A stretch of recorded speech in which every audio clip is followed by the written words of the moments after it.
I found a bottle of women's lubricant in my husband's bag. Instead of confronting him, I secretly replaced it with colorless and odorless glue. At 2 a.m., my husband and the new nanny were rushed to the emergency room. The hospital called me. The leather of Jack's briefcase was cool and familiar under my fingertips. It was a gift from me. 3 anniversaries ago. For the man who carries our world, the card had said. What a pathetic, poetic fool I'd been. Now, I was just looking for a pen he'd complained about missing. My hand, rummaging in the main compartment, bypassed the usual stack of reports, a half-empty roll of mints, and brushed against something smooth and cylindrical. Not a pen. I pulled it out. A small, sleek bottle, clear glass with a minimalist silver pump. The liquid inside was a pale, pearlescent pink. My brain processed the shape, the purpose, before it processed the words.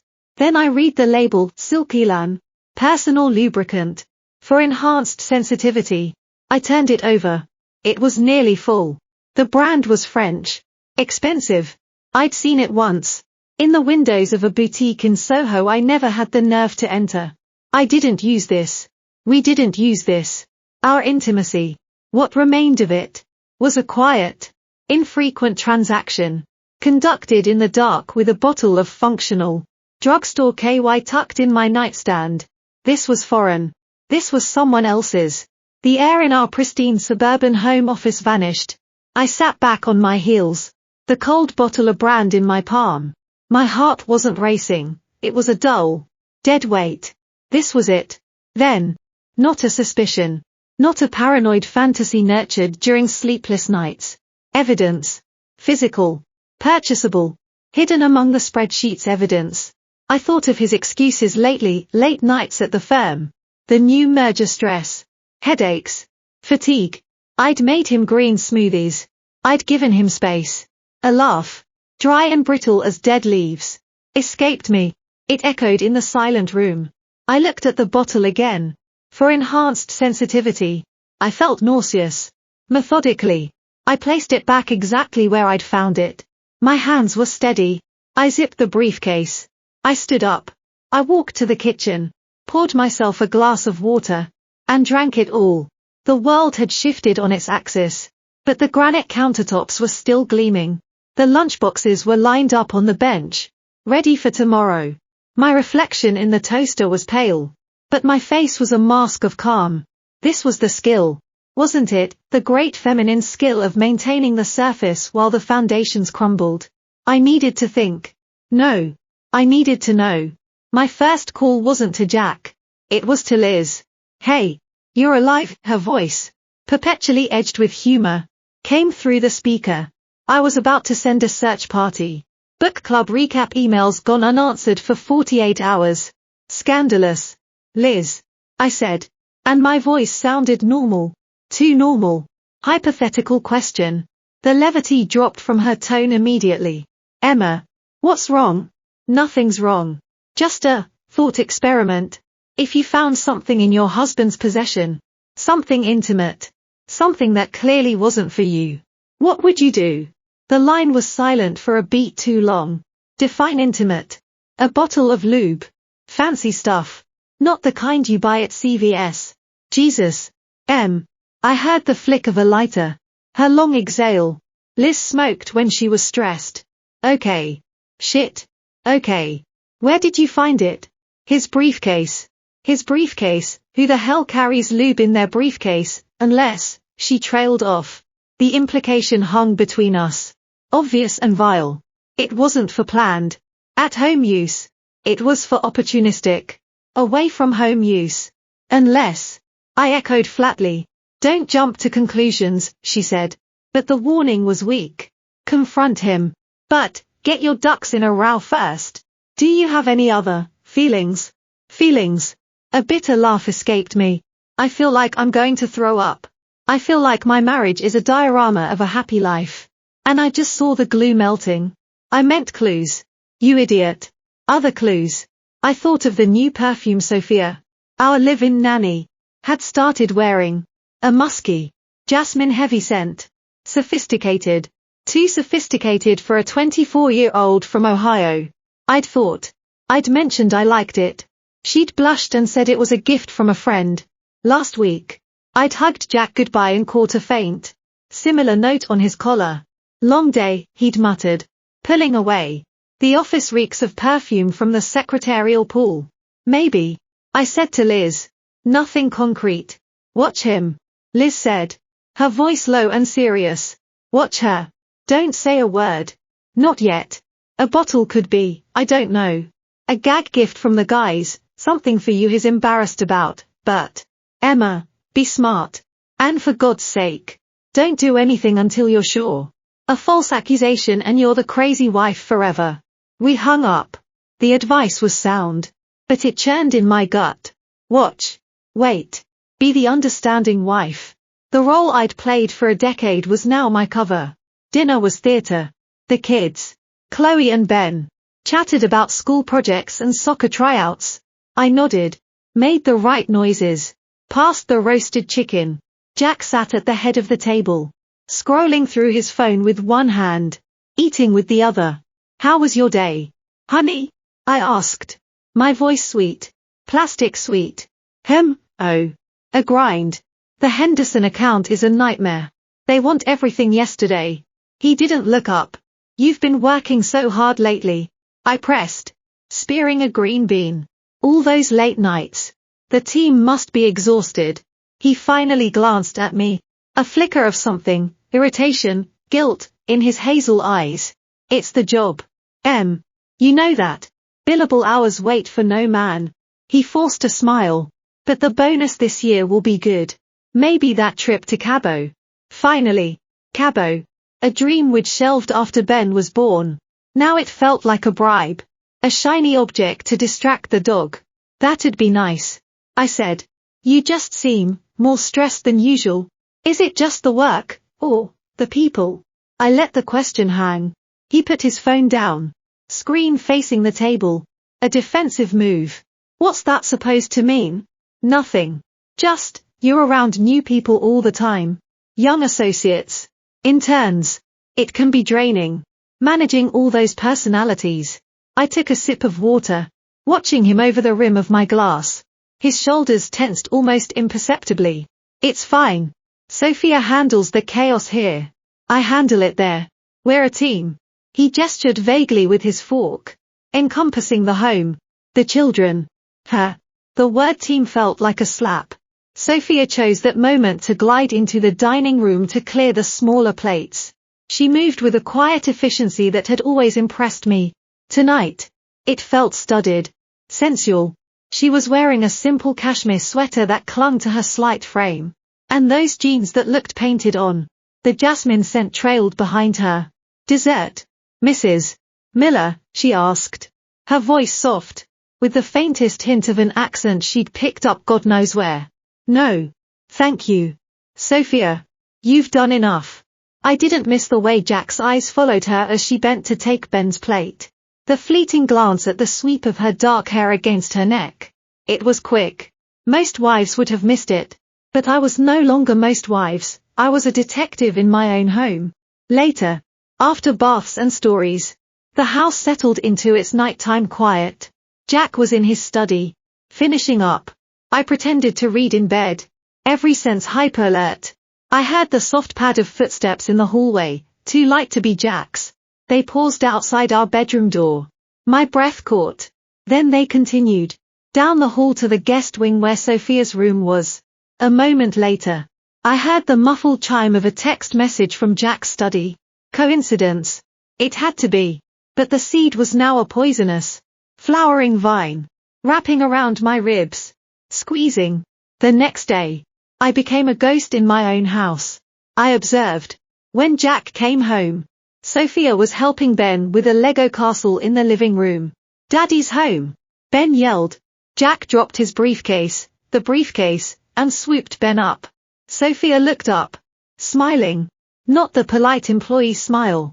It was wide, warm, reaching her eyes. Rough day, Mr. Miller, she asked. The roughest, he sighed. But he was smiling back. A genuine, relaxed smile I hadn't seen in months. You holding down the fort? Trying my best. She stood up, brushing non-existent dust from her knees. As she passed him to go to the kitchen, her hand rested on his forearm for a second, a friendly, comforting gesture. Dinner in 20. I made that lasagna you like. That lasagna you like. Since when did she know his favorite lasagna? I made a beef bourguignon he loved. Or used to love. I waited until they were both otherwise occupied. Then I moved to the foyer. Jack's suit jacket was slung over the back of a chair. I picked it up, pretending to straighten it. I brought the collar to my nose. The crisp scent of his dry cleaner. His own faint cologne. And underneath, a ghost of jasmine. Not the secretarial pool. One specific secretary. Living under our roof. The pieces were not even pieces anymore. They were a complete, ugly picture. The late, work nights that sometimes coincided with Sophia's evenings off. His newfound interest in his physique. Buying new shirts that fit better. The way he'd stopped complaining about her. After an initial period of grumbling about the cost of a live-in. The lubricant in the briefcase, the commute between office and motel. Or perhaps for use right here. In this house. In Mybed. When I was at PTA meetings or visiting my mother. The anger came then. Not as a fire. But as a deep, Arctic cold. It settled in my bones. Clarifying everything. Confrontation, that would give him the chance to lie. To gaslight.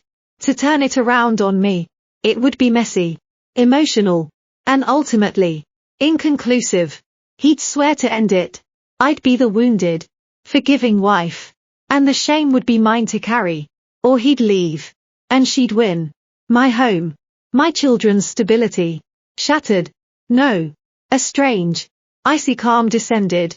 This wasn't about winning him back. This was about balance. A cosmic ledger that needed to be settled. He. And she. Had taken something from me. Not just my trust. But my peace. My reality. They needed to understand the cost. Not through words. Words were cheap. Through consequence. A consequence as sticky. As embarrassing. As impossible to hide as their betrayal. I waited until the middle of the night. Jack snoring softly beside me. A stranger in my bed. I slipped out.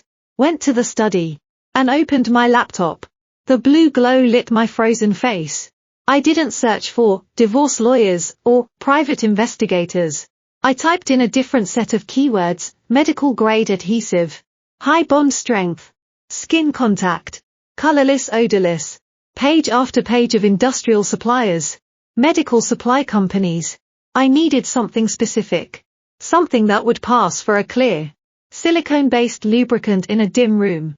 Something that wouldn't smell, wouldn't feel different at first touch. Something that would activate with friction, with body heat, bonding them together in the very act that was meant to be their secret pleasure. I found it on a niche site catering to special effects artists and certain fetish communities. Polyseal Ultra Bond. The description was perfect, crystal clear. Viscosity similar to silicone personal lubricant. Completely odorless. Bonds on exposure to heat and kinetic energy. Creates an exceptionally strong, flexible bond on skin and other surfaces. Removal requires specialized solvent, sold separately. A surgical adhesive masquerading as something else. The irony was exquisite. My cursor hovered over the Add to Cart button. My heart was a steady, cold drumbeat. This wasn't me. The Emma who organized charity auctions and made organic baby food. That Emma was receding, buried under the ice.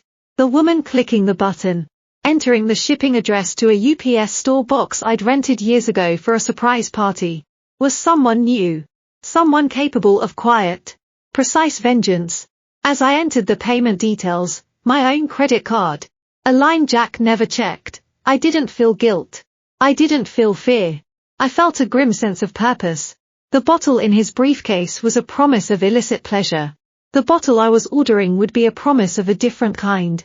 One of immovable consequence. You wanted friction, Jack, I thought.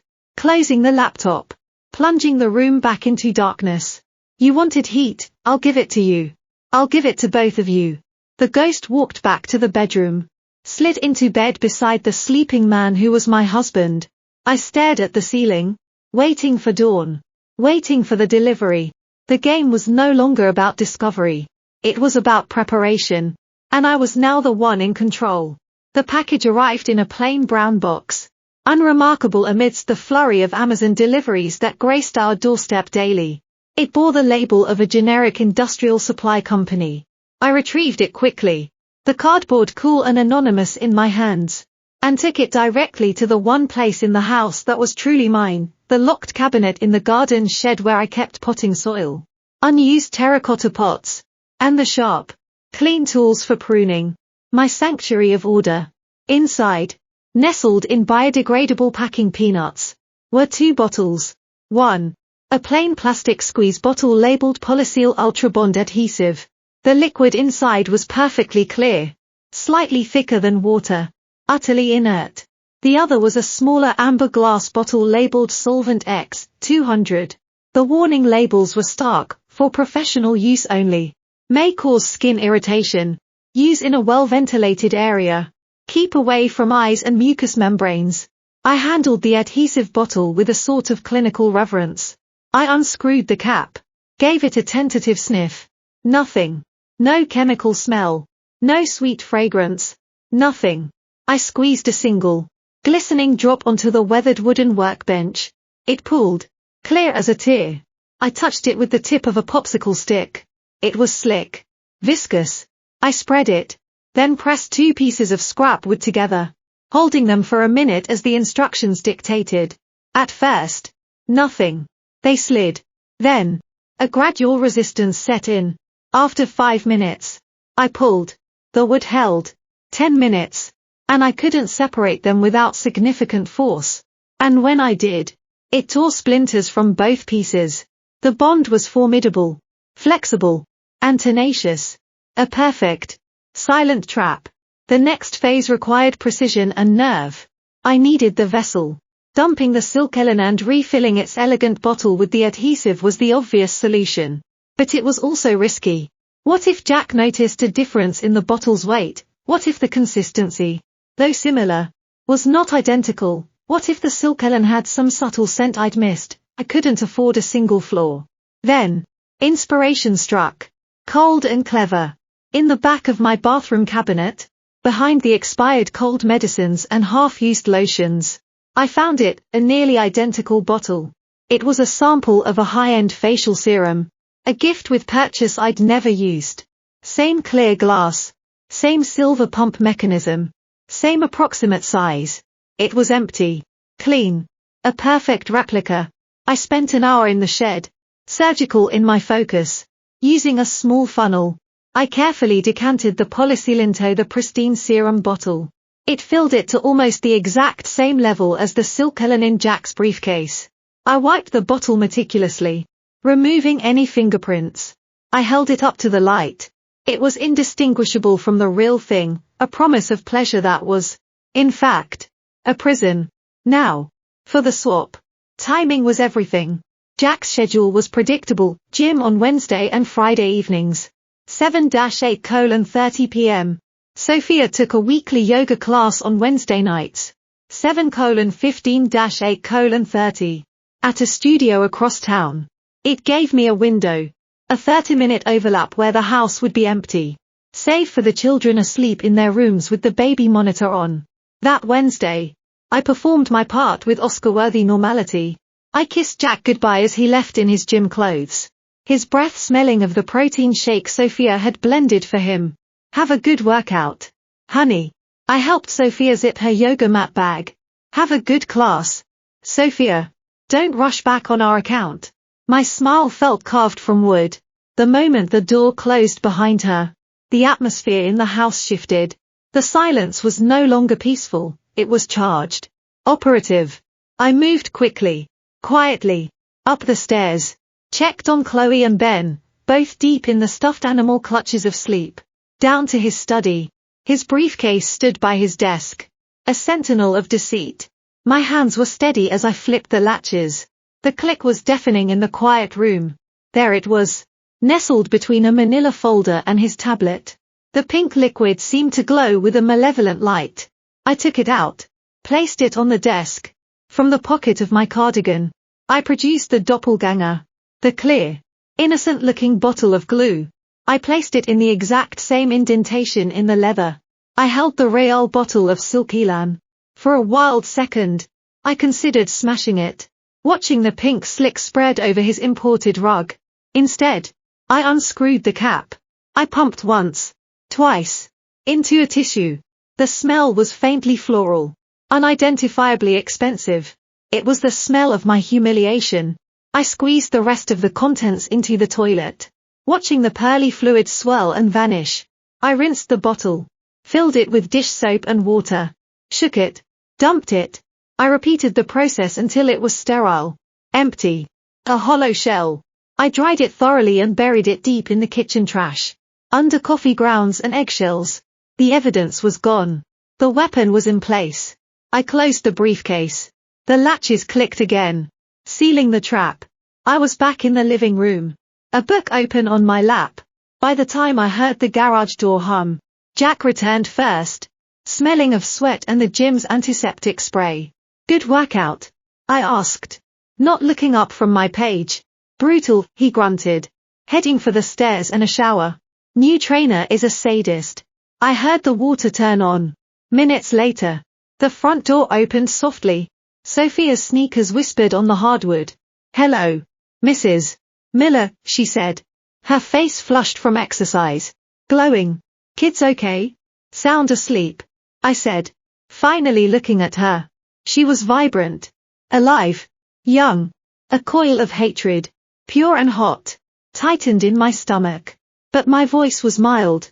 "How was yoga?" "So restorative," she breathed, stretching her arms overhead, the hem of her fitted top rising to expose a sliver of taut, smooth stomach. Just what I needed.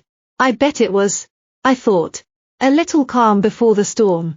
Later that night, after Jack had fallen asleep, I lay awake, the plan unfolding in my mind with cold clarity.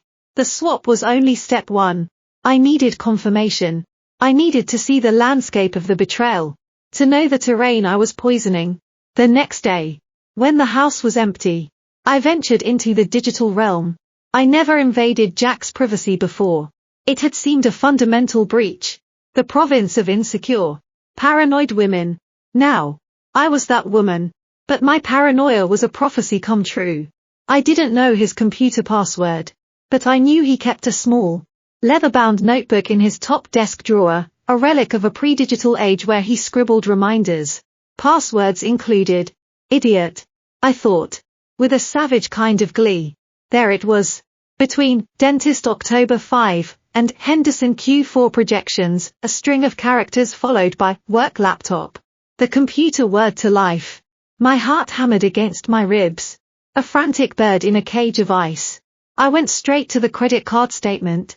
Scrolling through the mundane, gas, groceries, my Nordstrom card payment, I found it. A charge from the Westminster Hotel, dated 2 Saturdays prior, when Jack had told me he was at a team strategy off-site. The amount was for a single night, not a business suite. A king room. I noted the date. Then, I opened the browser history, something I'm certain he believed automatically deleted. It didn't. A trail of digital breadcrumbs led me to a series of searches from his laptop. Dated over the past 3 months, best discreet restaurants Midtown, Westminster Hotel spa couples, and, most damningly, how to tell your wife you need space. The physical evidence was a knife to the heart. This was the premeditation. This was the architecture of my replacement. The final piece came from the home security system. We had cameras at the front and back doors. A system installed after a spate of porch piracies in the neighborhood. The footage auto-deleted after 30 days. But it was stored on a cloud portal. I rarely checked it.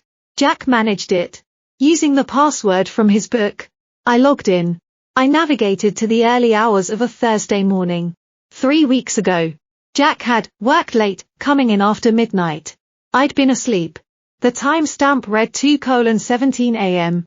The front door camera showed him entering, looking tired. Normal. But I switched to the back door camera, which had a partial view of the hallway leading to the bedrooms. The motion sensor triggered.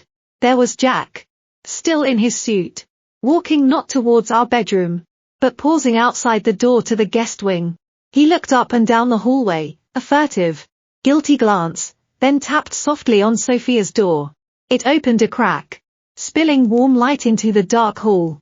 A hand, slender, with a silver ring I recognized on Sophia's index finger, reached out, took his, and pulled him inside. The door closed. The hallway was empty again. I stared at the frozen image on the screen, the timestamp burning into my retina. 2:18 a.m. In my house, while I slept 20 feet away. The nausea rose, acidic and violent. I clamped a hand over my mouth, breathing through my nose until the urge to scream or vomit passed. When I could move again, I did not delete the footage. I downloaded it. I sent it to a secret email account I created. I labeled it Evidence 1. The coldness returned. Deeper now. Absolute. Any lingering fragment of doubt, any desperate hope for an innocent explanation, was gone. The man I loved was a careful, calculating liar. The girl I trusted with my children was a venal, opportunistic intruder. And I was the fool in my own home. The trap was set. The evidence was secured. Now, I had to live with them. The next few days were an exercise in surreal endurance. I looked at Jack across the breakfast table, watched his mouth move as he talked about market volatility, and I saw the mouth that had whispered God knew what to Sophia in the dark. I watched Sophia help Chloe with her braids, her touch gentle and capable, and I saw the hands that had pulled my husband into her bed. The strain began to show in subtle cracks in my performance. A sentence left hanging, a glass set down too hard. One evening, as Sophia was clearing the dinner plates, her jasmine scent wafting over me, I could no longer hold my tongue. That perfume. Sophia, I said, my voice light, conversational. It's quite distinctive. Is it new? She glanced at me, a flicker of wariness in her eyes. Oh, this, no. I've had it for a bit.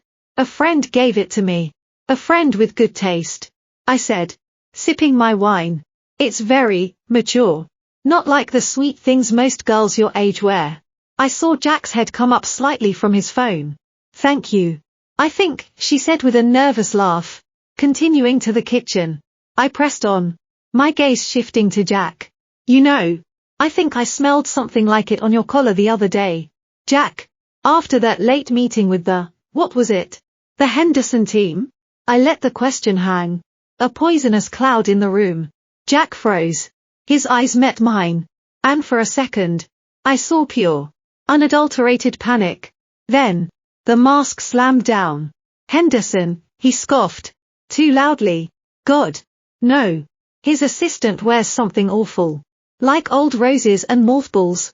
Must have been someone on the elevator. This city. You pick up all sorts of smells. He forced a laugh. Maybe it was you. Honey. Maybe you're going nose-blind to your own expensive taste. The deflection was clumsy. Desperate. Maybe. I said softly, holding his gaze until he looked away. The message was sent. And received. I know. I'm watching.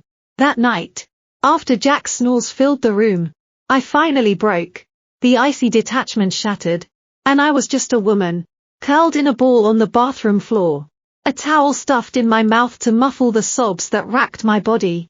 The images from the security footage played on a loop behind my eyes. The casual intimacy of his betrayal. The utter contempt for me. For our family. For the life we'd built. The pain was physical. A raw, scraping agony in my chest. I cried for the man I'd married. I cried for the future we'd planned. I cried for my children, sleeping innocently down the hall, their world about to be fractured. I cried until I was empty, hollowed out, a vessel containing only salt water and ash.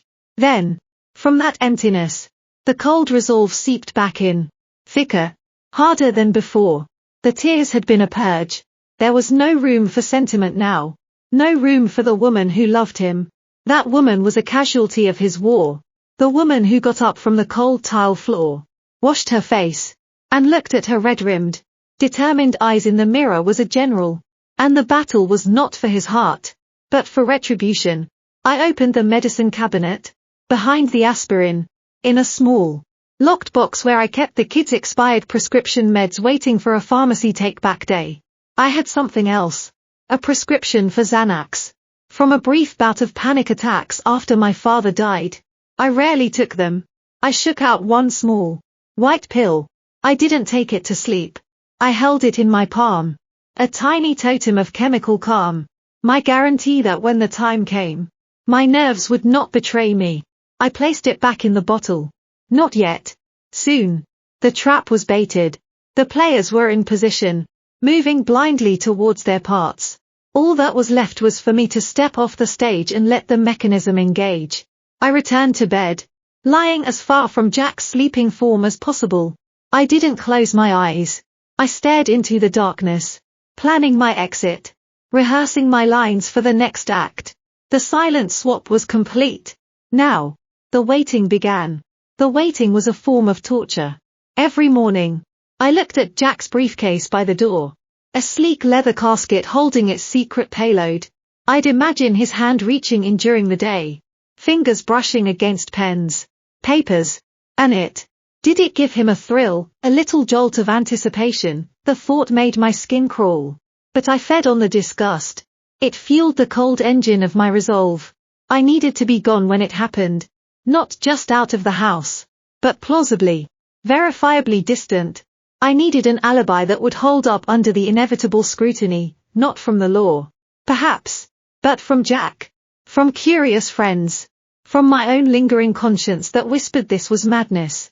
The solution presented itself on a Thursday. My mother called. Her voice, thin and reedy over the line, was laced with its usual melancholic anxiety. The arthritis is bad today, Emma. Just a twinge. You know, Mrs. Gable next door is going to her son's in Poughkeepsie for the weekend, and the silence in this condo is just deafening. A normal daughter would hear a plea for company. I heard an opportunity, and I seized it with a grip that surprised even me. Oh, Mom, that's awful, I said, layering concern into my voice. You know what? I've been meaning to come see you. The kids have been asking about Grandma. How about I drive up tomorrow, just me? Make it a girls' weekend. We can order in, watch those terrible romance movies you love, and I can help you sort through that linen closet you've been complaining about. The offer was so out of character. I usually visited with the children, with Jack, with an agenda, that she was silent for a moment. Just you, is everything all right? Sweetheart? No, Mother. Nothing is all right. My husband is fucking the nanny and I'm about to glue them together. Everything's fine, I chirped. The lie smooth as butter. I need a little break. Some quiet. Jack's buried with work. And it's been hectic here. A night away sounds like heaven. She bought it. Her loneliness outweighing her suspicion. Well, that would be lovely, dear. Just lovely. One down. Now, for the performance of a lifetime. That evening, as we sat down to a meal Sophia had prepared, a garlicky shrimp scampi that Jack devoured with compliments, I laid the groundwork. So, I began, swirling my wine. Mom's having a tough time. Arthritis flare-up. And her neighbors away. She sounds so low.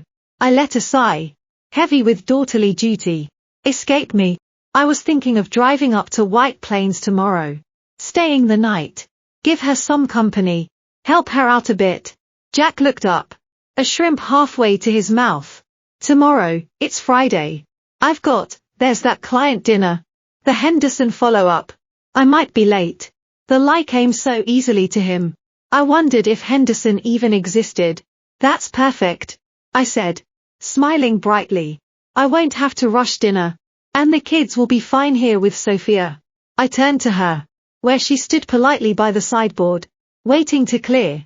That is, if you don't mind. Sophia, I know it's short notice. And it's a Friday. Her eyes darted to Jack. A microsecond of a glance. Then back to me. Oh, no, not at all. Mrs. Miller, of course. We'll be just fine. Won't we? Guys? She beamed at Chloe and Ben, who were more interested in their garlic bread. See? I said to Jack. All taken care of. You can have your client dinner. Come home whenever. The house will be quiet. You can even have a drink and just unwind. I let my gaze rest on him. Innocent. Wifely. You've been so stressed. A night to yourself might be just what you need. The subtext hung in the air between us. A thick, toxic fog. A night to yourself. With her. He cleared his throat, avoiding my eyes. Yeah. Maybe. If it's not too late. Don't worry about us. You should go. Be with your mom. He sounded relieved. The obstacle, me, was conveniently removing herself. I'll call her after dinner to confirm, I said. The picture of efficient planning. Inside, the cold engine purred. He'd taken the bait. They both had.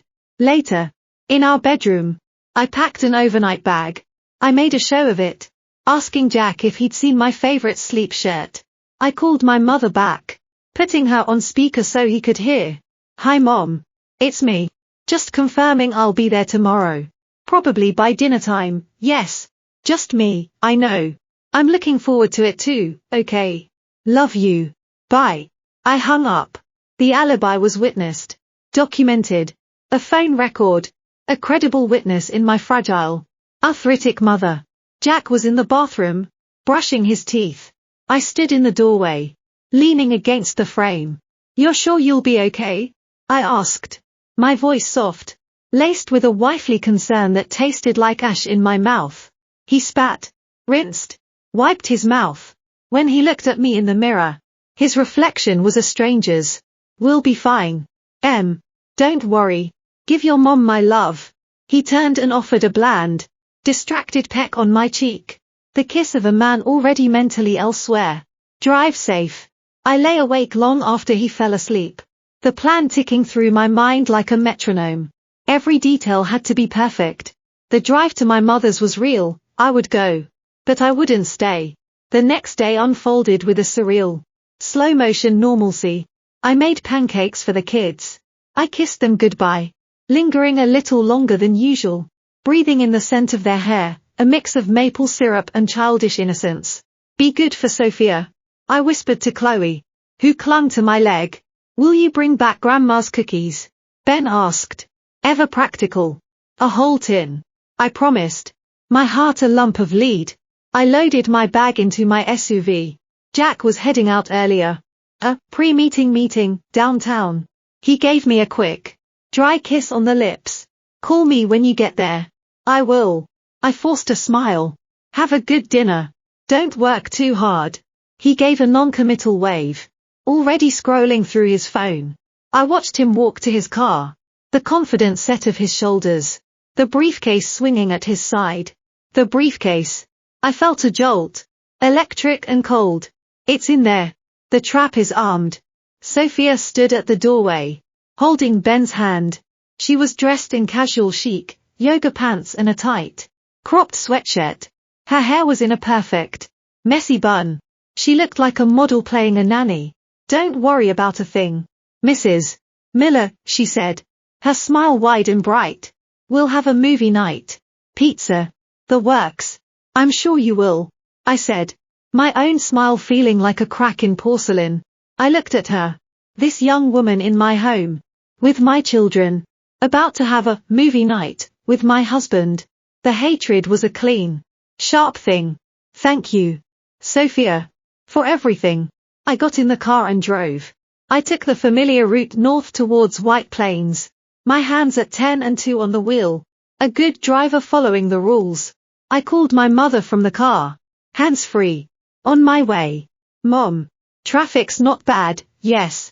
I'll pick up that chicken casserole you like from the market, see you soon. I arrived at her tidy condominium complex just after 4. I hugged her, inhaled her familiar scent of lavender and Bengay. I presented the casserole. I sat on her floral sofa and listened to her talk about her aches, her gossip about the condo board, her worries about a cousin I barely remembered. I nodded. I made sympathetic noises. I was a ghost inhabiting my own body. After an hour, I feigned a sudden, sharp headache. Oh, Mom. It's one of those migraines coming on. The visual aura and everything. I think I need to just lie down in a dark room for a bit. Do you mind terribly if I skip dinner? I just need to sleep it off. Concern etched her face. Of course. Dear, you go lie down in the guest room. Do you need an aspirin, some tea? Just quiet, I murmured, pressing my fingers to my temple. I let her fuss over me, tucking me into the guest bed, drawing the blackout curtains. The performance was flawless.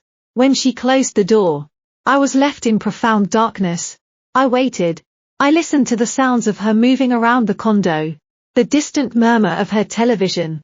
I checked my phone. A text from Jack, sent 20 minutes ago, at the restaurant. Have a good night with your mom. No mention of which restaurant. No, wish you were here. Just the bare minimum. A check-in to maintain the facade. I waited a full, agonizing hour. Then, silently, I slipped out of bed. I left a note on the guest room pillow. In case she checked, Mom, headache a bit better. But I went out to get some air and maybe find some coffee. Didn't want to wake you. Back soon. Love. E. I crept out of the condo, down the fire escape stairs to avoid the creaky elevator.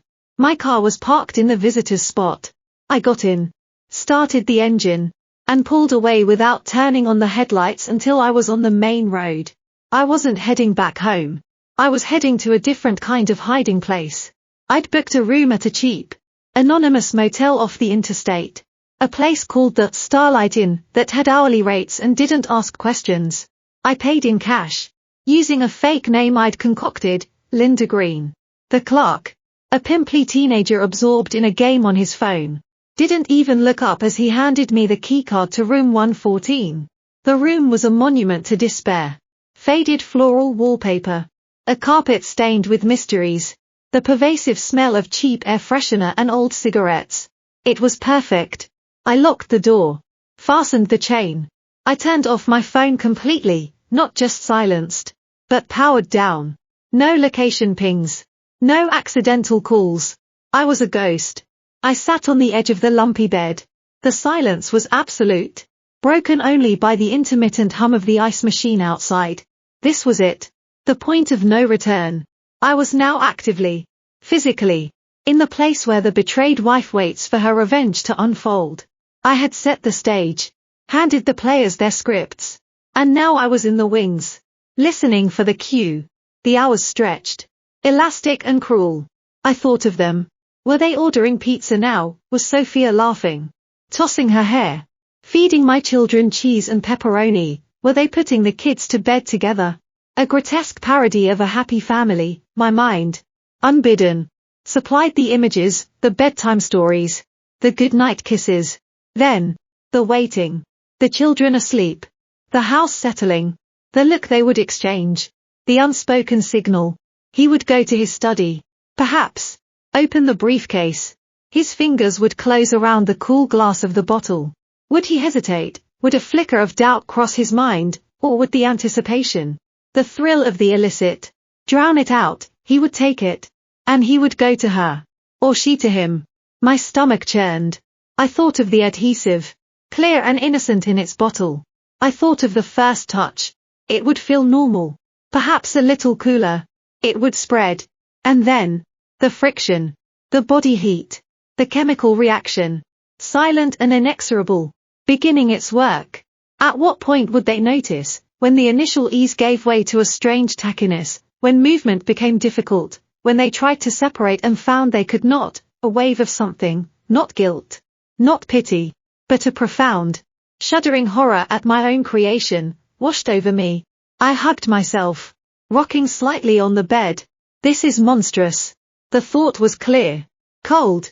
I had engineered a scenario of intimate, physical horror. I had weaponized their betrayal and was about to unleash it upon them.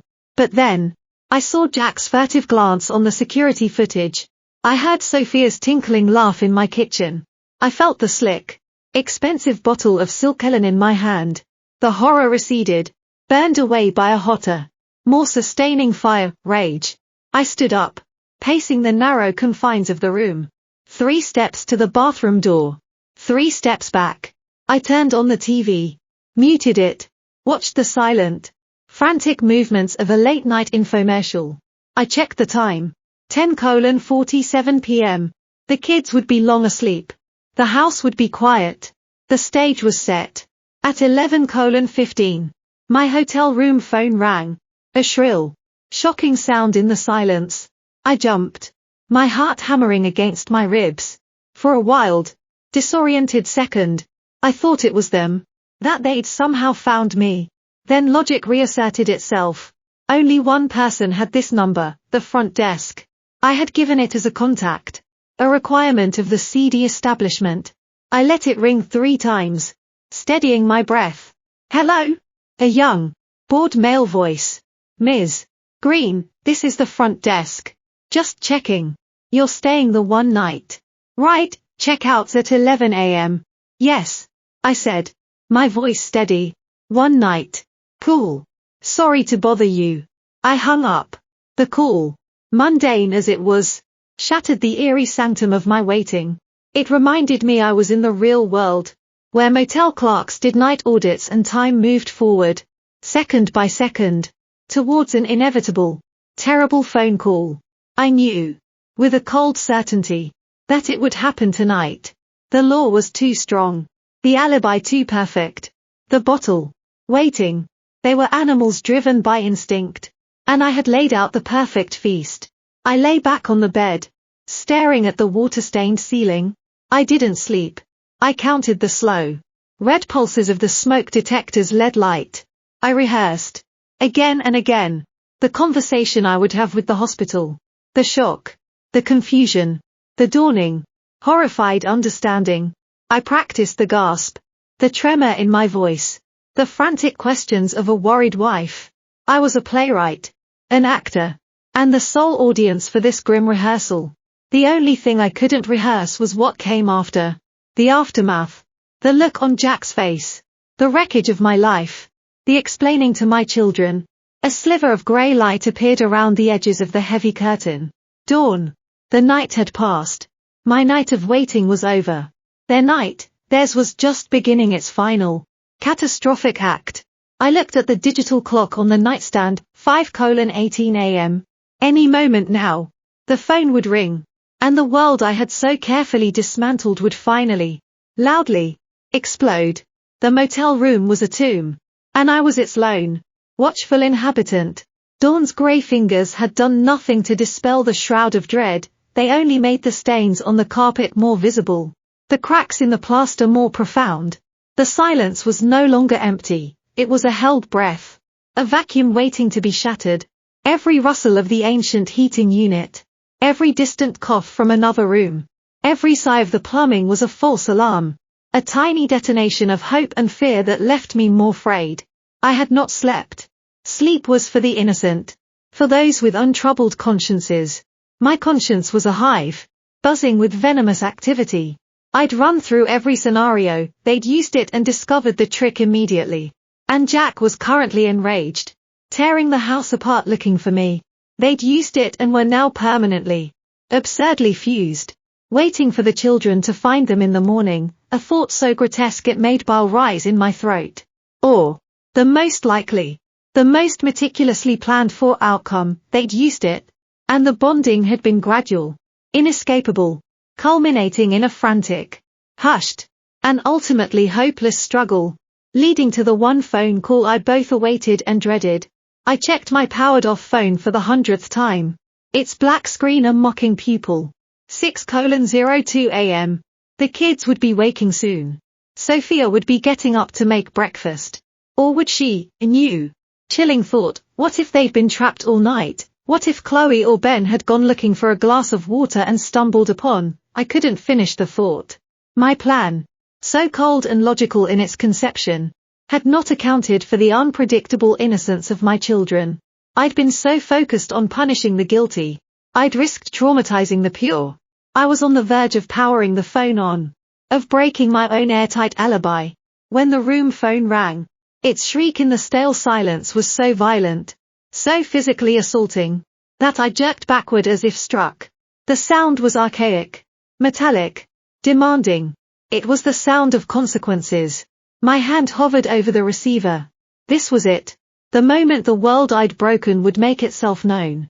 I had rehearsed this. I was ready. But as the phone rang a second time, a primal terror seized me. I didn't want to know. I wanted to stay in this awful, suspended moment forever. In the quiet before the storm. A third ring. I picked it up. The plastic was cold and slick against my ear. Hello? My voice was a stranger's. Thin and reedy. Am I speaking to Linda Green? A woman's voice. Professional. Clipped. Devoid of inflection. Not a motel clerk. I had to remember the name. That's you. You're Linda here. Yes. This is she. Ms. Green. This is Nurse Alvarez calling from the emergency department at St. Joseph's Hospital. We have a situation. We have a Jack Miller and a Sophia Chen here. Mr. Miller's wallet listed you as his emergency contact. A Linda Green. Is that correct? The name Linda Green was a ghost. A figment I'd created. But Jack Miller and Sophia Chen were real. And they were in the emergency department. The words landed with the physical force of blows. My knees buckled. I sat down hard on the edge of the bed. The cord pulling taut. What? I breathed. The feigned confusion coming easier than I'd anticipated. Watered by genuine, cascading shock. Jack, my husband, what's happened? Is he all right? Anne, Sophia, our nanny, why is she there? The questions tumbled out. A perfect cascade of bewildered, wifely concern. My heart was a frantic bird in a cage. But my voice held just the right note of dawning. Terrified comprehension. There was a pause on the other end. The briefest of hesitations where I could hear the background symphony of the ER, a distant page. A muffled intercom announcement. The low hum of chaos. Ms. Green. Both patients are conscious and stable. They are not in life-threatening danger. Her voice lowered a fraction. The professional cadence faltering for just a second. Colored by what I could only interpret as profound, clinical embarrassment. However, they are presenting with a rather unique and severe traumatic adhesion. They were brought in by ambulance approximately 40 minutes ago. The situation requires your immediate presence. Traumatic adhesion. The term was so sterile, so perfect. It sounded like a medical condition, not the result of a bottle of industrial-strength glue in a briefcase. Adhesion? I echoed, letting my voice climb an octave, lacing it with panic. I don't understand. Were they in an accident, a fire, are they burned? I was layering it on now. The frantic wife grasping for explanations. Another, longer pause. I could almost see the nurse choosing her words. Her lips pressed into a thin line. No. Not burns. It's a bit difficult to explain over the phone. They are physically connected. The adhesive substance involved is extremely tenacious. We've attempted some initial separation protocols, but it's caused significant distress and we've had to stop. We need a family member here. We need consent forms. We need, frankly, we need some explanation. The last sentence was delivered with a hint of steel. The hospital needed a story, and I was the author. The image her words conjured, physically connected, was at once horrifying and darkly, absurdly comic. My plan had worked. It had worked perfectly. The cold, logical part of my brain crowed in triumph. The rest of me felt a wave of nausea so intense I had to press a fist to my mouth. Oh my God, I whispered, and the tremor in my voice was utterly real. Oh my God. Connected, how, where? I was shifting gears. From confusion to a more specific, personal horror. A wife imagining the worst. I really cannot go into more detail over the phone. Patient privacy and the sensitive nature. Nurse Alvarez was floundering, out of her depth. This wasn't a car crash or a heart attack. This was a taboo. A grotesque joke played on the ER. The most important thing is that you get here. We are at 1700 Mercy Drive. Do you need the cross streets? Can someone drive you? Drive me. I was in a motel 30 miles away. Under a fake name. I'm out of town. Visiting my mother. In White Plains. The lie flowed. Seamless. I'll get in the car right now. I'll be there as soon as I can. Is he in pain? The question was a masterpiece. Concern for his suffering. With the delicious, Unspoken subtext, I hope he is. They are being managed for discomfort, she said. The euphemism almost funny. Please drive safely. But with expediency. Ask for me or Dr. Simmons at the triage desk. I'm on my way, I said, and hung up before she could say another word. The click of the receiver was the loudest sound yet. Then, silence rushed back in. But it was a different silence. It was the silence after the bomb has gone off. The ringing in my ears was the echo of the blast. I sat there, motionless, for I don't know how long. Maybe a minute, maybe 10. The reality of it was too vast, too bizarre to process all at once. They were in the hospital. They were connected. The trap had sprung. The actors were on a new, very public stage. And the script was now a medical chart. I moved then, with a speed born of adrenaline and deep-seated survival instinct. I shoved my few things into the overnight bag. I did a final sweep of the room, ensuring no trace of Linda Green remained. I used the edge of my shirt to wipe down every surface I might have touched, the phone, the nightstand, the remote, the door handle. It was absurd, paranoid, but the habit of concealment was now ingrained. I walked out of the room, into the pale, indifferent morning. The motel parking lot was nearly empty. A trucker was heading to his rig, rubbing sleep from his eyes. The world was going about its business. No one knew that in a hospital 30 miles away, my husband and my nanny were glued together by my hand. The drive to St. Joseph's was a blur of grey highway and swirling, disjointed thoughts. I rehearsed my lines, my expressions, the shocked wife, the bewildered employer, the humiliated woman. Which mask to wear first? I settled on a composite, devastated, confused, but clinging to dignity. I would be the picture of stoic crisis management, the rock in this surreal storm. It would make the eventual revelation of my victimhood all the more potent. I turned my phone on as I drove. It chimed and buzzed, first with the delayed delivery of Jack's text from last night, then with a flurry of notifications.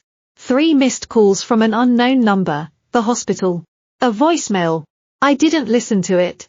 I needed to hear the panic fresh when I arrived. I also saw a text from my mother, sent an hour ago. Hope you're feeling better, dear. I made pancakes. Call me when you're up. Guilt, sharp and acidic, lanced through me. I'd used her loneliness, as a prop in this awful drama. I typed a quick reply, my fingers trembling only slightly, migraine finally lifting. Went out for coffee and fresh air. Might go for a long drive to clear my head completely. Don't wait for me. Love you. It was vague enough. It bought me time. As I exited the highway towards Mercy Drive, the first cracks appeared in my armor. What would I see? The image of them, fused in some grotesque, intimate tableau under the harsh ER lights, forced its way into my mind. The humiliation would be absolute. For them. But for me, I was walking into a circus where I was both the ringmaster and a ticket holder. And I had to pretend I'd never seen the show before. I pulled into the hospital parking garage, the tires squealing slightly on the concrete ramp. My hands were slick on the wheel. I caught a glimpse of myself in the rearview mirror. My face was pale, eyes wide, but there was a strange flatness to my gaze. The woman looking back at me was a stranger, capable of monstrous things. I took a deep, shuddering breath. You're Linda Green, I whispered to my reflection. You're a worried wife. You have no idea what's happening. But I did. I knew exactly what was happening. I had authored it. I walked through the automatic doors of the emergency department, and the wall of sound and smell hit me. Antiseptic, anxiety, muffled cries, the incessant beeping of monitors. The fluorescent lights were brutally bright. I approached the triage desk, a fortress of harried efficiency behind plexiglass. A nurse looked up, her face etched with permanent fatigue. Can I help you? I'm looking for my husband, I said, and my voice broke on the word. Perfectly. Jack Miller.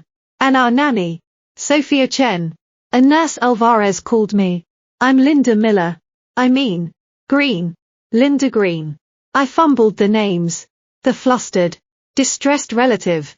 Recognition flickered in the nurse's eyes. followed by a flash of something else, pity, morbid curiosity. She picked up a phone. Alvarez. She's here. The wife. She listened, then nodded. Bay 7. Curtained area. Through those doors and to your left. Dr. Simmons is with them. Bay 7. It sounded so ordinary. I pushed through the heavy double doors. Into the heart of the ER. The chaos was more intimate here, curtained cubicles lining the walls. Some closed. Some open. Revealing snapshots of human misery, a man clutching his arm. An old woman coughing. A child crying. I saw Bay 6. Then Bay 8. Bay 7's curtain was drawn completely shut. Outside it stood a security guard. Arms crossed. His face a mask of studied neutrality. His presence sent a new jolt through me. This wasn't just a medical issue, it was a spectacle requiring crowd control. As I approached, I heard voices from behind the curtain. A man's voice. Tight with pain and humiliation. Just get it off. You have to do something. Jack. A woman's voice. Younger. Thick with tears. It hurts. Please. It hurts so much, Sophia. And a calm, authoritative male voice. Dr. Simmons. Presumably, we are doing everything we can. But we must proceed with extreme caution to avoid tissue damage. The solvent needs time to work. Now. Please. Try to remain as still as possible. Agitation increases blood flow and makes the bond tighter. I stopped a few feet from the curtain. The guard looked at me. Are you family? I'm his wife, I said. And the word tasted like poison. He gave a short nod. A flicker of sympathy in his eyes. Doctors in with them. It's a situation. You should prepare yourself. Prepare myself. For what? For the sight of my husband and another woman.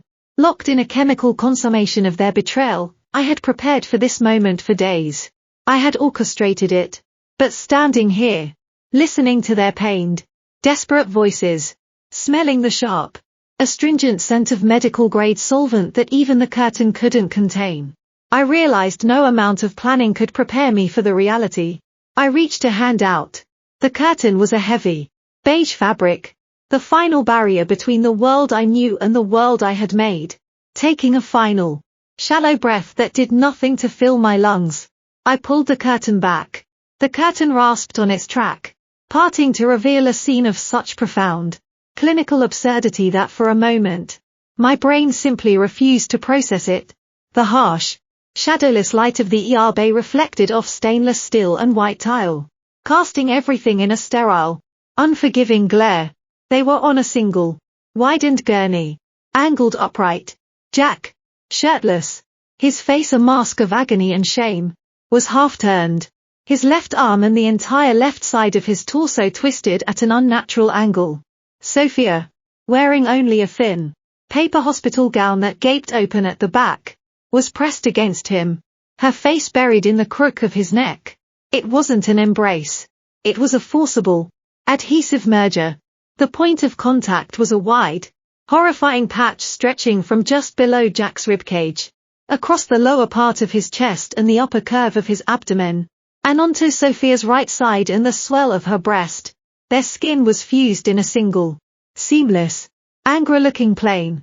A clear, glue-like substance, now smeared and cloudy with attempts at removal, glistened at the edges. It looked as if some deranged sculptor had attempted to weld two mismatched statues together. A clear, flexible drape was tented over the area, and underneath it, I could see a soaked, lint-free pad. The sharp, chemical smell of the solvent was overpowering, mingling with the sense of sweat, fear, and antiseptic. A doctor in blue scrubs and a harried-looking nurse, Alvarez, I presumed, were on either side. The doctor was carefully peeling back a corner of the pad, frowning at the skin beneath. Sophia whimpered at the movement. My entrance froze them all. Jack's head snapped towards me. His eyes, wide with pain, swam with a new, deeper horror. Emma, he choked out. The word a ragged sob. Oh, God. Emma. Sophia let out a small, wounded cry and tried to turn her face away. But the adhesive held her fast, the motion only making Jack gasp in renewed pain. Her shoulders, bare above the gown, shook with silent, humiliated tears. Dr. Simmons straightened, his gaze shifting from the bizarre medical puzzle to me. He had the calm, assessing eyes of a man who'd seen everything. But even he looked strained. "You are Mrs. Miller?" he asked, though the answer was clear from Jack's reaction. Yes. I'm Emma. Linda is my maiden name. For work. The lie came automatically. A final, futile attempt to preserve a shard of dignity. I couldn't look away from the two of them, grafted together. My revenge. Made flesh. It was monstrous. It was perfect. I felt a scream building in my chest. A bubble of hysterical laughter that I forced down into a choked gasp. What happened? My voice was a thread, trembling with a shock that was no longer feigned. "Emma, please," Jack begged, tears streaming down his face now, cutting through the sheen of sweat. "It's not what it looks like. It was an accident. A stupid accident, an accident." The words were out of my mouth before I could think, laced with a bitterness that sliced through the chemical air. "What kind of accident? Jack, did you both fall into a vat of glue?" I took a step closer, my eyes raking over the pathetic, fused tableau, the paper gown, the hospital sheets, their contorted positions. It was a masterpiece of degradation. At 2 o'clock in the morning, in our home? His mouth opened and closed, but no sound came out. The flimsy lies he'd prepared had no defense against the physical, undeniable evidence. Dr. Simmons cleared his throat. A tactful but firm intrusion. "Mrs. Miller, I'm Dr. Simmons. We're dealing with a significant traumatic dermal adhesion caused by an extremely high bond, non-medical adhesive. We're attempting to use a specialized solvent, but the bond is remarkably tenacious. The attempts at mechanical separation prior to arrival caused some epidermal tearing." He gestured to small, angry-looking abrasions at the periphery of the glued area. "We've had to stop. We're letting the solvent penetrate. But it's a slow process. They're in considerable distress." "I can see that," I whispered, hugging myself.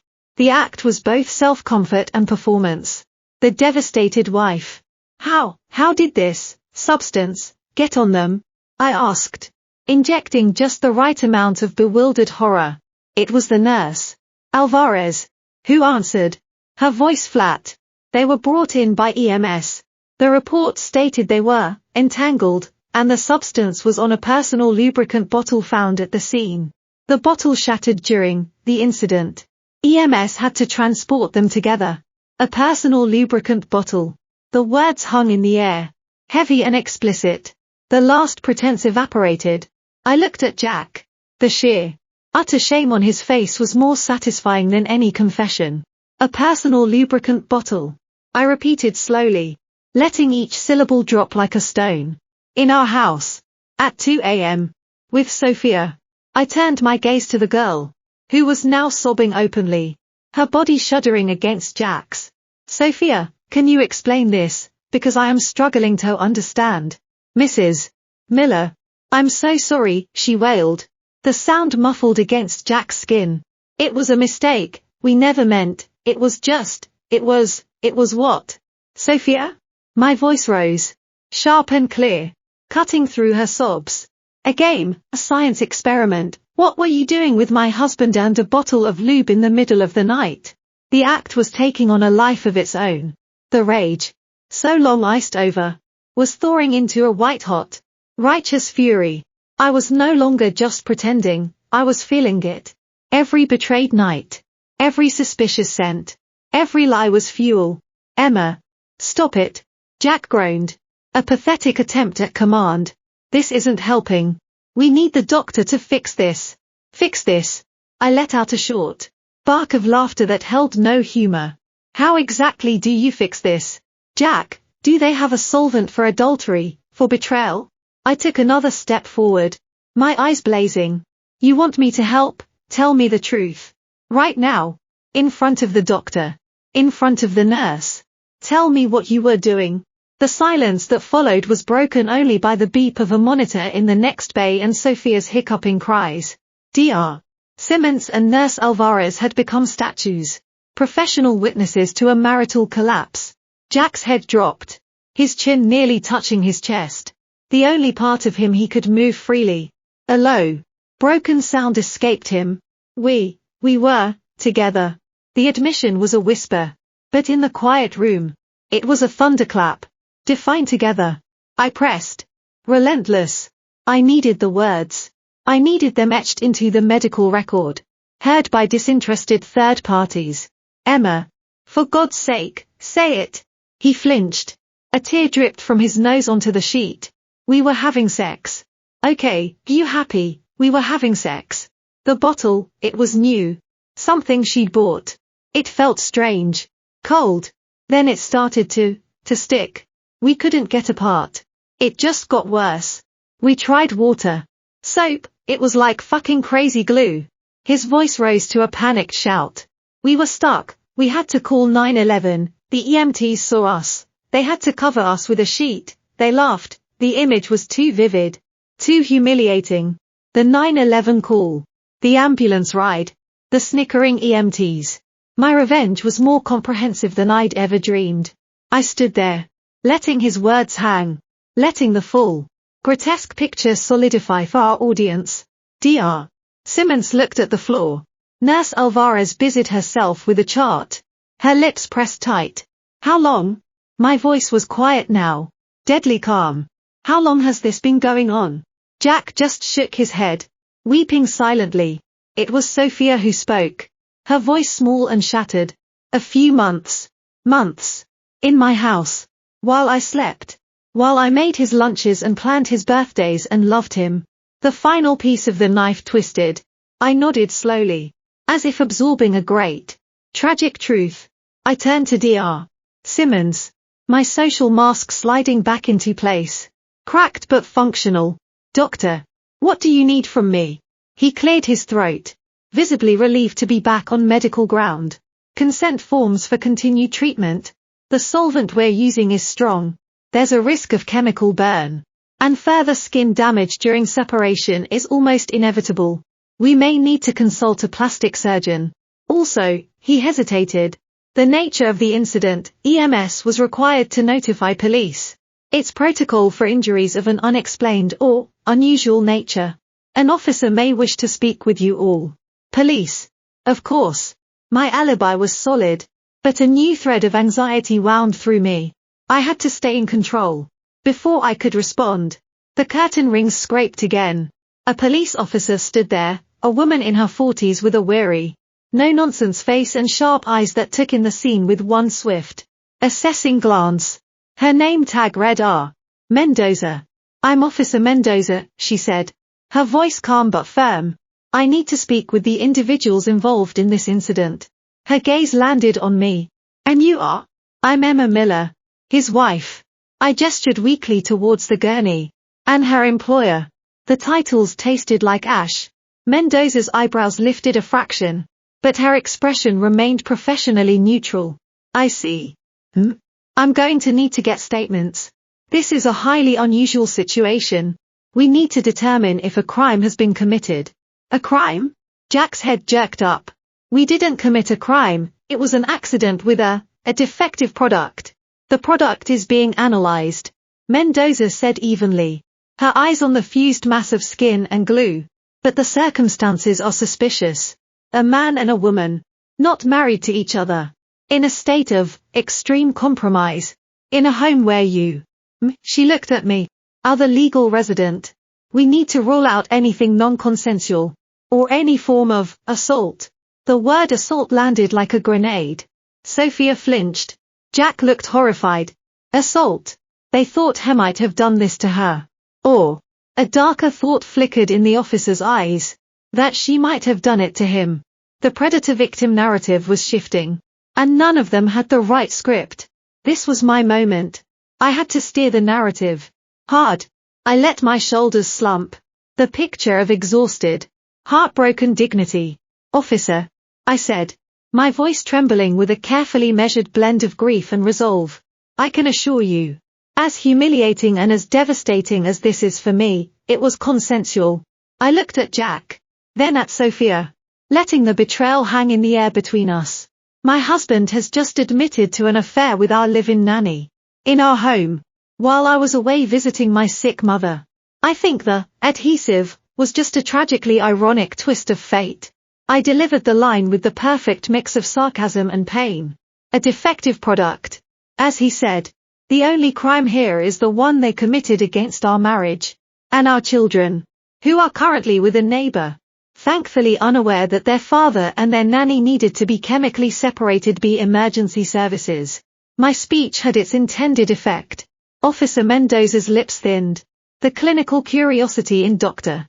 Simmons's eyes was replaced by a flicker of distaste.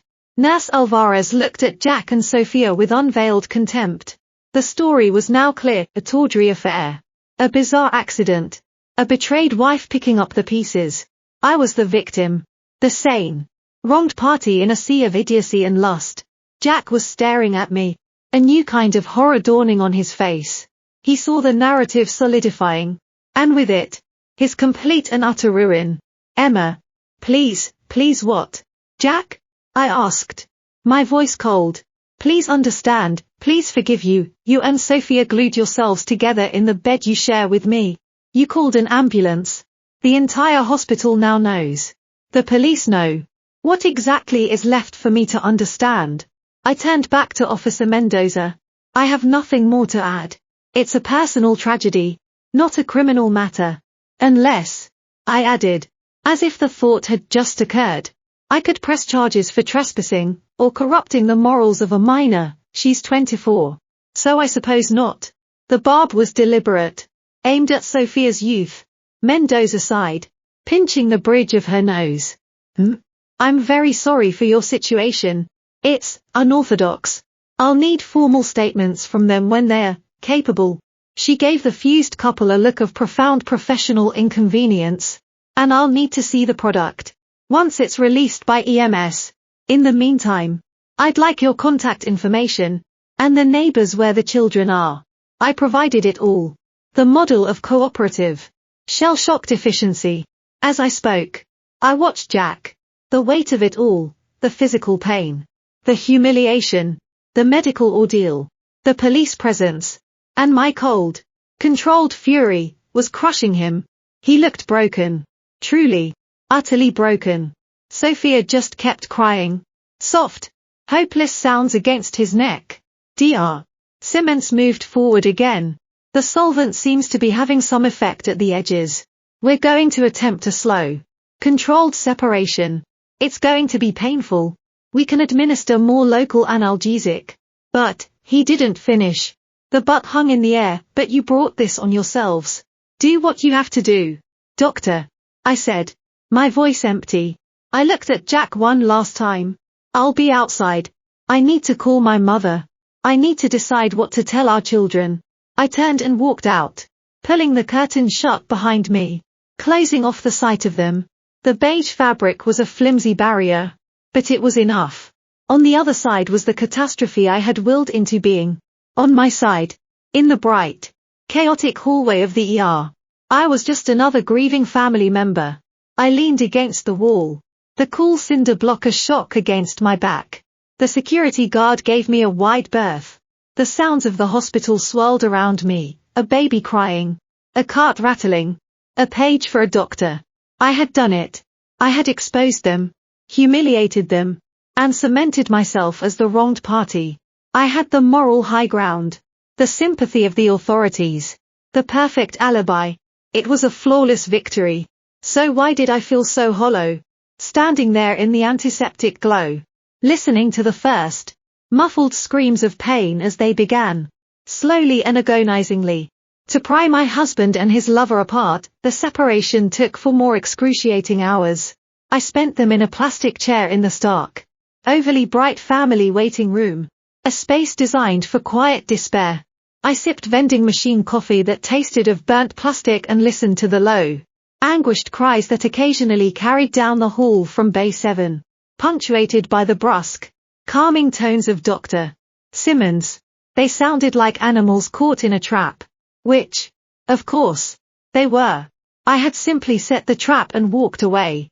When it was over, The curtain finally swished open for good. They were wheeled out separately. Jack, his chest and abdomen a raw, weeping landscape of angry red flesh and missing epidermis, wrapped in thick, non-stick gauze. He was sedated, his head lolling to the side, but his eyes found me as he passed. They held a depth of shame and misery I'd never seen. I met his gaze, held it for a beat, then looked away, a queen dismissing a disgraced subject. Sophia followed on another gurney. She was covered with a sheet up to her chin, but the right side of her face, neck, and shoulder were similarly bandaged. She was awake, sobbing quietly, her face a ruin of mascara and tears. A weary-looking social worker walked beside her, murmuring platitudes. As they passed, Sophia turned her head, our eyes locked. Her expression wasn't of hatred, or even anger. It was of pure, animal terror. In that moment, she wasn't the seductress, she was a child who'd played with fire and been immolated. I felt nothing. A blank, cold wall. Dr. Simmons approached me, his scrub stained with solvent and a faint, rusty smudge of blood. Mrs. Miller, they're separated. The skin damage is significant. Second-degree chemical burns in some areas, and full-thickness epidermal loss in others. It will scar. Mr. Miller will be admitted for pain management and wound care. Miss Chen is being discharged to a friend's care, without patient burn clinic follow-up. The police have their initial statements. They've taken the remnants of the bottle for analysis, but given the circumstances, I doubt charges will be forthcoming. He sighed, rubbing his eyes. I'm very sorry you had to go through this. Thank you, doctor, I said, my voice a study in weary gratitude. For everything. The following days were a blur of grim logistics performed in a state of high-functioning numbness. I called Liz. The full story, delivered in a flat, emotionless monotone, left her in stunned silence for a full minute. Holy fucking shit. Emma, she finally breathed. I mean, holy shit. Are the kids okay? Are you okay? The kids are with your mother, I said. Liz's mom had taken them. No questions asked. Bless her. I'm getting a lawyer. Jack was discharged after 3 days. He came home to a house that was no longer his home. I had changed the locks. His suitcases, packed with a cold, methodical efficiency, waited for him on the front porch. He stood there, a broken man in a loose shirt that couldn't touch his bandaged torso, and begged through the intercom. Emma, please, let me explain. Let me see the kids. Your explanation is currently being treated with silver sulfadiazine cream at the burn clinic, I said, my voice crackling through the speaker, devoid of mercy. My lawyer will be in touch. You can see the children at a therapist's office. Supervised. Once I've arranged it. Don't come here again. I watched from the upstairs window as he slumped, defeated, loaded the bags into a lift, and drove away. The sight should have brought triumph. It brought only a vast, hollow exhaustion. The community, of course, found out. A story that salacious cannot be contained. It spread through the school parking lot, the country club, the neighborhood Facebook group like a delicious, scandalous wildfire. I was, poor Emma, the elegant, wronged wife. The narrative was perfect, the hard-working husband, the treacherous young nanny, the freak accident that exposed them all. I received casseroles, bottles of wine, and pitying looks at the grocery store. I accepted them all with a brave, tight smile, playing my part to perfection. Sophia vanished. Her friend collected the few belongings from her room. I scrubbed that room from top to bottom, then hired a painter to cover the walls in a clean, forgettable grey.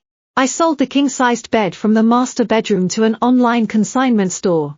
The men who came to haul it away didn't blink at the request. They saw a divorcing couple. Nothing more. I slept on a mattress in the guest room. My lawyer, a sharp, unsentimental woman named Diane Carter, moved with gratifying speed. Adultery is one thing, she said, tapping a manicured nail on her legal pad.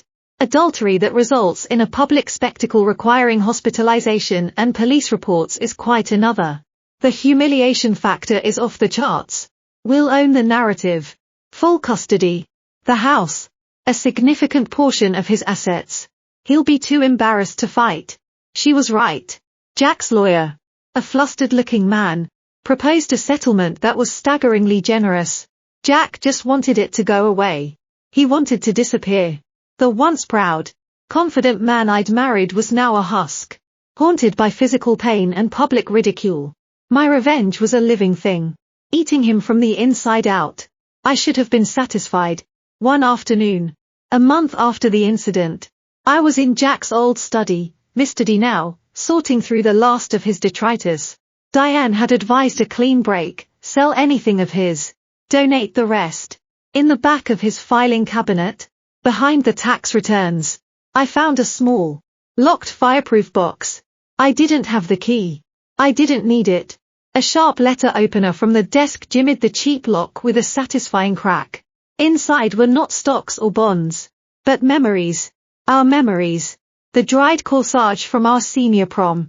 A ticket stub from a Bruce Springsteen concert we saw the summer we started dating. A sonogram picture of Chloe. The date scrawled in my handwriting. And beneath it all, a stack of receipts, held together with a rubber band. Not hotel receipts. These were for dinners. For two. At intimate, obscure bistros. Dates spanning back over 18 months. Long before Sophia. The first one was from a weekend I'd taken the kids to see my mother. Over a year and a half ago. He told me he was working. The pain was different this time. Not the sharp, searing betrayal of Sophia, but a deeper, colder ache. This was premeditation on a grander scale. Sophia wasn't the first. She was just the most recent, the most convenient, the one who'd moved into the crime scene. The man I'd loved had been a ghost for years. A carefully constructed facade sharing my bed and my life. The glue, the hospital, the scandal, it had all been for a symptom, not the disease. The disease was him. It had always been him. I started seeing Dr. Vance, a therapist with a kind face and quiet eyes.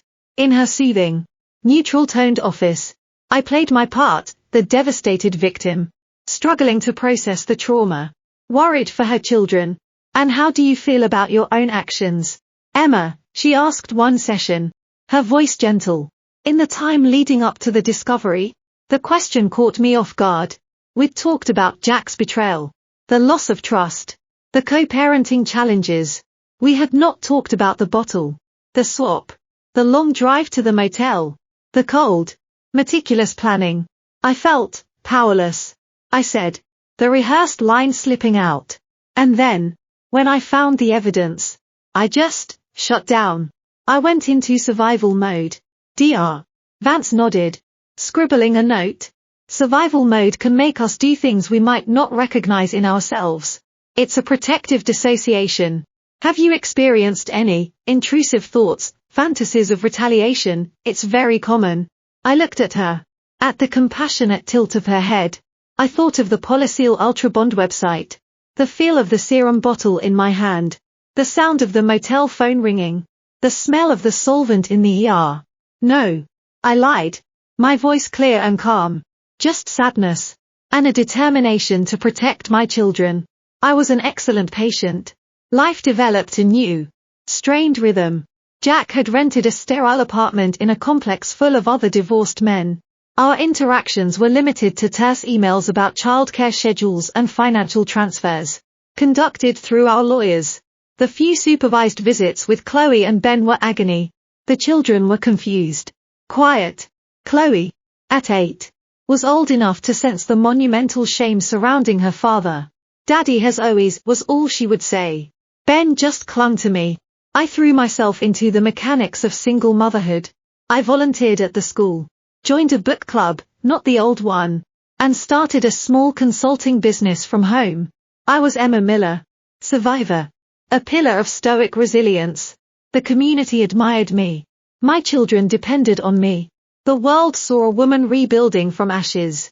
But the ashes were inside me, too. I'd look at my hands, the hands that had poured the glue, that had packed the suitcases, that now comforted my children, and see a stranger's hands. I'd wake in the dead of night, the phantom scent of jasmine and medical solvent in my nostrils, and see, not Jack and Sophia, but my own reflection in the motel bathroom mirror, eyes flat and dead with purpose. I had not just punished them, I had annihilated a part of myself, the part capable of trust, of softness, of uncalculated love. That woman was gone, buried under the cold, hard certainty of the trap I'd built. The revenge had been flawless, but it was a desert I now had to live in, and the silence was absolute. Then, 6 months to the day after the the letter came. No return address. A plain, white envelope, my name and address printed in neat, anonymous block letters. It sat amongst the bills and catalogues, innocuous and lethal. Inside was a single sheet of paper. No message, just a photograph. It was a telephoto shot, grainy but clear. A woman with dark hair, seen from behind, walking into a nondescript apartment building. She was wearing a bulky sweater, but her posture, the set of her shoulders, was unmistakable. Sophia. My blood turned to ice. I flipped the photo over. On the back, in the same block letters, was written, I know it was you. 3 days later, a small, heavy package arrived at my doorstep, left while I was picking up the kids from school. It was a box, the kind used for shipping delicate electronics. Inside, nestled in packing foam, was a bottle, clear glass, silver pump, empty, but sparkling clean. Not the serum bottle I'd used. The original, the Silk Ellen bottle, the one I had emptied, rinsed, and thrown into the kitchen trash all those months ago. It had been fished out, saved, and now, it was back in my hands. There was no note this time. None was needed. The bottle was the message, a relic of the crime, returned to the criminal. I stood in my spotless, quiet kitchen, the cold glass pressing into my palm. The hum of the refrigerator was the only sound. Outside, the suburban street was peaceful in the afternoon sun. She knew, or she suspected, deeply and terribly. She had the bottle. She had my address. She was out there, a ghost from the catastrophe I'd engineered, and she was no longer sobbing in an ER. She was watching, and she was letting me know. I walked to the sink. I could smash it. I could bury it.